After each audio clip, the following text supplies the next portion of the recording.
Hello साथियों, कैसे हैं आप सभी। उम्मीद करता हूं कि अच्छे होंगे। साथियों, इससे पिछले की वीडियो में हम क्वेश्चन नंबर 8 तक के कर चुके हैं। अब हम क्वेश्चन नंबर 9 को देखेंगे। यदि आपने क्वेश्चन नंबर 8 नहीं देखा है तो मैंने उस वीडियो का भी लिंक डिस्क्रिप्शन में डाल रखा है। आप वहां से जाकर क्वेश्चन नंबर 8 तक के क्वेश्चन को देख सकते हैं लेक्चर 2 में। और लेक्चर 1 में 1 और 2 क्वेश्चन दो कराए थे। आज हम देखेंगे क्वेश्चन नंबर 9 को। 9 से आगे के जितने भी क्वेश्चन है, 9 और 10 जैसे भी जितने भी क्वेश्चन है, उन सभी क्वेश्चन को देखेंगे। लेकिन इससे पहले कि यदि आप हमारे चैनल पर बिल्कुल ही नए हैं तो कृपया हमारे चैनल को सब्सक्राइब कीजिए और साथ ही साथ अपने दोस्तों के बीच हमारे चैनल को शेयर कीजिए, जिससे कि ज्यादा से ज्यादा लोग जुड़ सके और इन सारे वीडियो का लाभ उठा सके। तो चलिए आज की हम क्लास यहीं से शुरू करते हैं। और आज का हमारा पहला क्वेश्चन है क्वेश्चन नंबर 9, जो कि काफी इंपॉर्टेंट क्वेश्चन है।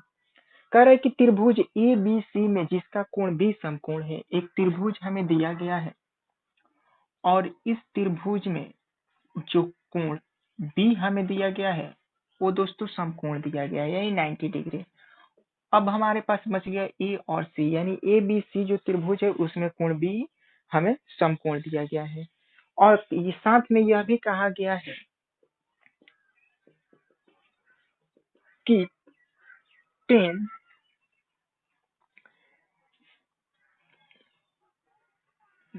टेन ए बराबर हमें दिया गया है 1/√3। तो हमसे इसमें दो क्वेश्चन दिए गए हैं। मैं पहला क्वेश्चन लिख रहा हूँ। हमें पहले में निकालना है कि साइन ए इंटू साइन सी, सॉरी साइन ए इंटू कॉस सी और plus cos A into sine C, cos A into sine सी। इसका हमें वैल्यू निकालना है। तो चलिए देखते हैं कैसे निकलता है। यहाँ पर टेन ए दिया गया है, यानी कि जाहिर सी बात है कि हमें थीटा जो दिया गया है वो ए पर दिया गया है। तो थीटा के सामने वाला लंब होता है, यानी ये पी होगा और ये बी होगा। तो मैं यहाँ से टेन का फॉर्मूला लिखूंगा तो पी बाई बी, यानी हम कह सकते हैं कि पी बराबर 1 दिया गया है, बी बराबर √3 दिया गया है, यानी इसकी वैल्यू 1 हुई और इसकी वैल्यू √3 हुई। हमें एच निकालना होगा। तो एच बराबर फॉर्मूला होता है कि P square plus B square root over में। पी की वैल्यू यहाँ से हम 1 रखेंगे और 1 का स्क्वायर करेंगे, √3 रखेंगे और इसका स्क्वायर करेंगे। 1 का दोस्तों स्क्वायर होगा 1 और √3 का स्क्वायर होगा सिर्फ और सिर्फ 3। ठीक, 3 और 1 को जोड़ देंगे 4 होगा और 4 का हमें पता होता है कि वर्गमूल कितना होता है, 2 होता है। यानी कि हम कह सकते हैं कि जो कोण हमें दिया गया है वो 2 दिया गया है। अब हमें इसकी मान बताना है। तो हमें मालूम है कि साइन ए बराबर फॉर्मूला होता है पी बटा एच इंटू कॉस का होता है बी बटा एच, फिर कॉस है तो फिर बी बटा एच और साइन है तो पी बटा एच। ये फॉर्मूला होते हैं। अब हमें क्या करना होगा, तो P का वैल्यू यहाँ से रखना होगा। तो P का मान हमें, लेकिन यहाँ पर एक चीज गौर रखना होगा कि A हमें दिया गया है, यानी थीटा A पर है। तो थीटा के सामने वाला लंब होता है, यानी P। P का वैल्यू यहाँ से हो जाएगा 1 और H का वैल्यू 2 हो जाएगा। B पर आते हैं, लेकिन cos C दिया गया है, यानी थीटा C पर है। तो यहाँ से जब C है तो ये लंब होगा और ये क्या होगा दोस्तों, आधार होगा, यानी कि 1 बटा कितना हो जाएगा, 2। फिर इसमें cos A दिया गया है, थीटा A पर है तो ये P होगा, ये B होगा, यानी कि यहाँ से √3 होगा और H की वैल्यू यहाँ से 2 होगी गुणा। फिर साइन C कहा गया है, यानी कि थीटा के सामने वाला लंब, तो ये P होगा और ये B होगा। तो P की वैल्यू यहाँ से हमें √3 मिलेगा और H का यहाँ से 2 हो जाएगा। 1 में 1 से गुणा करेंगे 1, 2 में 2 से करेंगे 4 हो जाएगा। साथ ही साथ √3 में √3 से करेंगे तो 3 और 2 और 2 मिलकर हो जाएगा 4। 1 और 4 का एलसीएम होगा 4, यहाँ से 4 होगा तो 1 हो जाएगा, फिर 4 एकम 4 तो 3 एकम 3। 3 और 1 को जोड़ देंगे 4/4 कट जाएगा, अपना आंसर आएगा कितना। तो 9 का जो क्वेश्चन नंबर 1 है इसका आंसर आएगा 1। आप चाहे तो स्क्रीनशॉट कर सकते हैं। चलिए अब इसी में का क्वेश्चन नंबर दूसरा को देखते हैं। तो इसी का क्वेश्चन 2 का क्या कर रहा है उसको भी देखते हैं।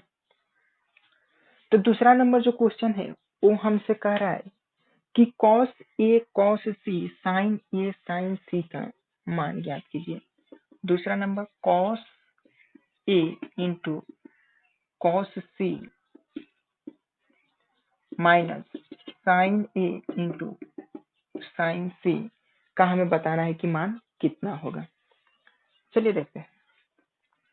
जब हम इसको देखेंगे तो यहाँ से कॉस का फॉर्मूला होगा बी बटा एच इंटू फिर से बी बटा एच माइनस साइन का होगा पी बटा एच इंटू पी बटा एच। थीटा ए पर स्थित है तो ये हमारा लंब होगा, ये आधार होगा। हमें आधार से यहाँ मतलब है तो हम यहाँ से आधार लेंगे √3। एच का कभी नहीं बदलता है तो एच 2 का 2 ही रहेगा गुणा फिर कॉस सी है यानी थीटा सी पर, तो इसके सामने वाले ये लंब होगा, ये आधार होगा। तो यहाँ से 1 और एच का वैल्यू होगा कितना 2 माइनस। आगे ये ध्यान चले तो साइन ए और साइन ए यानी थीटा ए पर है तो ये हमें लंब होगा, तो 1 और एच का वैल्यू हो जाएगा 2। साइन सी थीटा हमें सी पर है तो ये हमारा लंब होगा यानी कि √3 और बाई कितना हो जाएगा 2। √3 में 1 से गुणा करेंगे √3/4 हो जाएगा, माइनस इसको करेंगे √3/4 हो जाएगा। 4 का एलसीएम 4 होगा तो यहाँ से √3 और माइनस √3 माइनस होगा तो 0/4 यानी कि अपना आंसर हो जाएगा कितना 0।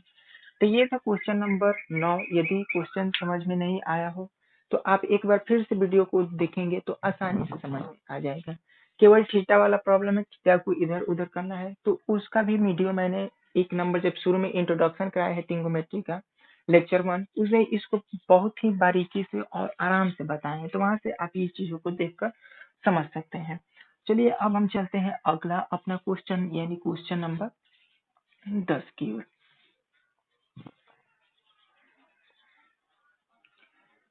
क्वेश्चन नंबर 10 देखते हैं क्या कहता है। क्वेश्चन 10 कह रहा है कि त्रिभुज पी क्यू आर में जिसका कोण क्यू समकोण है। एक हमें त्रिभुज दिया गया है और इस त्रिभुज का नाम है पी क्यू आर और कोण क्यू हमें समकोण दिया गया है। यदि हम यहाँ से देखें तो साथ ही साथ हमें दिया गया है कि P R plus Q R बराबर 25 centimetre, P R plus Q R equal to 25 centimetre हमें दिया गया है। पी आर और क्यू आर यानी ये भुजा और ये भुजा दोनों को जोड़ने पर 25 सेंटीमीटर होगा। साथ ही साथ हमें ये भी क्वेश्चन में दिया गया है कि पी क्यू बराबर 5 सेंटीमीटर यानी जो यहाँ पी से क्यू तक की है दूरी इसको 5 सेंटीमीटर दिया गया है। चलिए हम भी इसको 5 सेंटीमीटर लिख लेते हैं कि पी क्यू बराबर कितना 5 सेंटीमीटर। तो हमें यहाँ से यहाँ की दूरी 25 सेंटीमीटर है। हम मान लेंगे इसको कि ये हमारा x सेंटीमीटर है। यहाँ से यहाँ इस चीज को हम लिखेंगे कि माना क्यू आर बराबर x सेंटीमीटर है।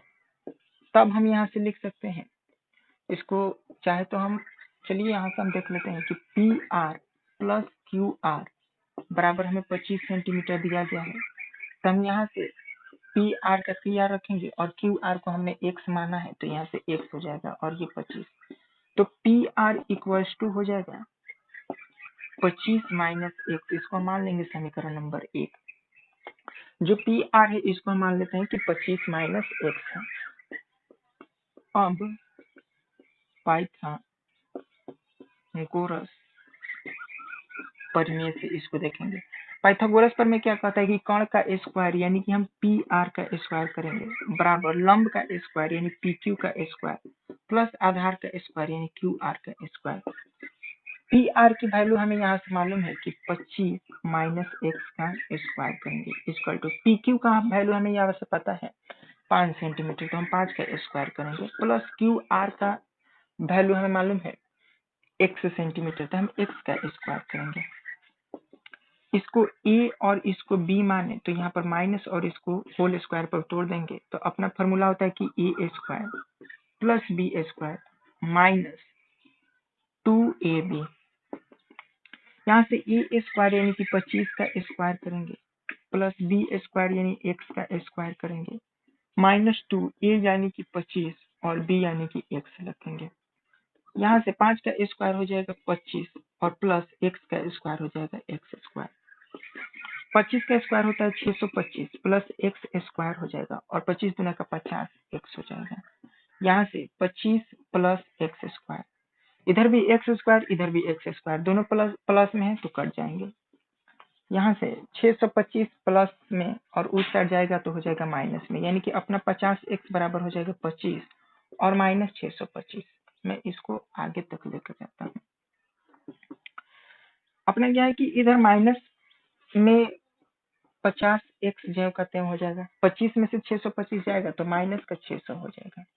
यहाँ से माइनस में 50x उठ जाएगा तो ये हो जाएगा भागा में, यानी कि माइनस का 600 भागा माइनस का 50। जीरो से जीरो खत्म हो जाएगा, माइनस माइनस प्लस हो जाएगा, ये 12×5 = 60 हो जाएगा। यानी हम यहाँ से कह सकते हैं कि x का वैल्यू हो जाएगा 12। तो जब हमें ये मालूम चल गया कि ये 12 है तो हमें ये क्या दिया गया है, हमें यहाँ से दिया गया है, यानी समीकरण x का मान हम लिखेंगे कि अब x का मान समीकरण 1 में रखने पर, तो जब 1 में रखेंगे तो यहाँ से PR = 25 माइनस x दिया गया है, तो हम 25 को 25 रखेंगे, x की जगह पर 12, और जब हम इसको करेंगे तो ये हो जाएगा 13। ठीक, तो हमें ये मालूम हो जाएगा कि ये हमें दिया गया है कितना, 13 सेंटीमीटर। 5 सेंटीमीटर, 12 सेंटीमीटर और ये हमें 13 सेंटीमीटर दिया गया है। अब हमें क्वेश्चन में ये ज्ञात करना है कि साइन p का बराबर क्या होगा, साथ ही साथ हम बताना होगा कि cos p बराबर क्या होगा और tan p बराबर क्या होगा। तो साइन का फॉर्मूला होता है p/h, cos का होता है b/h और tan का होता है p/p। तो यहाँ से यदि हम देखें तो हमें थीटा p पर मिल रहा है, तो इसके सामने वाला लंब होगा, यानी ये p होगा, ये b होगा और ये h होगा। तो p की वैल्यू हम यहाँ से 12 रखेंगे और h का वैल्यू हमें 13 है, तो यहाँ से 13 एक आंसर हो गया। cos b/h, cos का वैल्यू b/h, b यहाँ से 5 होगा और h का वैल्यू यहाँ से 13 हो जाएगा, ये अपना आंसर हो जाएगा। tan p की अगर बात करें तो p/b, और p हमारे यहाँ से 12 होगा और b हमारे यहाँ से 5 हो जाएगा, यानी 12/5 और ये आंसर हो जाएगा। तो ये थे दोस्तों आज के हमारे टॉप क्वेश्चन जो इस चैप्टर से थे। चलिए मिलते हैं अगले एक्सरसाइज में 8.2 में, उसके लिए हम अगला लेक्चर देखेंगे। तब तक के लिए धन्यवाद।